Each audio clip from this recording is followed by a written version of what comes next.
முதுகில் disk bulge ஆயிடுது அப்படின்னு சொல்கிறது உண்டு.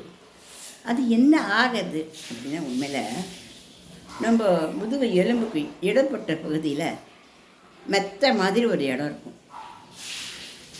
அது எலும்போட எலும்பு உராசாமல் இருக்கிறதுக்கு அந்த மாதிரி நம்ம முதுகில் அமைக்கப்பட்டிருக்குது. அதில் டிஸ்க் வீக்காக போகிறது, சுற்றி இருக்கிற எலும்புகள் மேலே அது அழுத்தும். அதாவது அந்த சதை போய் அந்த எலும்புகள் மேலே அழுத்தும். அப்படி அழுத்தத்தினால அந்த டிஸ்கிலேருந்து அந்த சதை கொஞ்சம் வெளியில் பிதிக்கிண்டு நிற்கும். அப்படி பிதிக்கி நிற்கிற போது அது ரொம்ப நமக்கு வலிக்கும். முதுகு வலி மட்டும் இல்லை, கால் வலி ரொம்ப அதிகமாக இருக்கும். 2 கால்களும் ரொம்ப வலிக்கும்.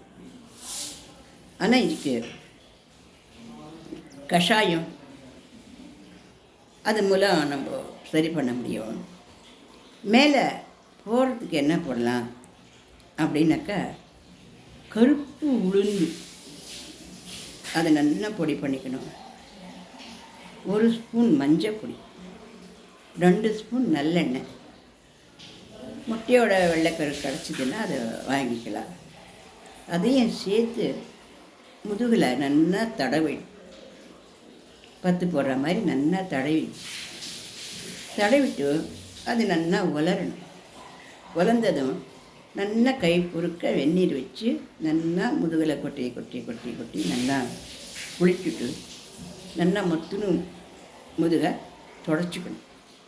தொடச்சி விட்டு முதுகு மேலே ஒரு டவல் போட்டுட்டு அது மேலே நம்ம கண்ணாடி பாட்டிலில் நல்லா வெந்நீர் கொஞ்சம் கை சுட இருக்கிற மாதிரி வச்சு ஒத்துடம் கொடுக்கணும்.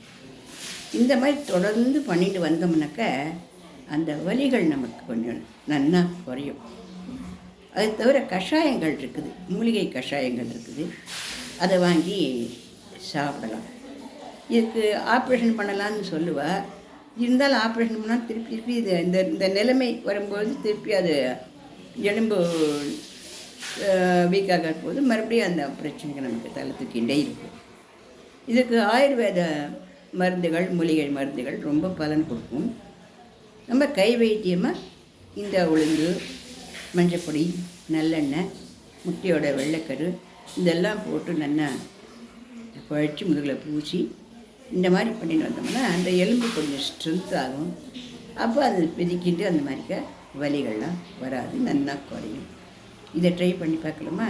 இந்த பதிவை பிடிச்சிருந்தால் லைக் பண்ணுங்கள், ஷேர் பண்ணுங்கள், சப்ஸ்கிரைப்.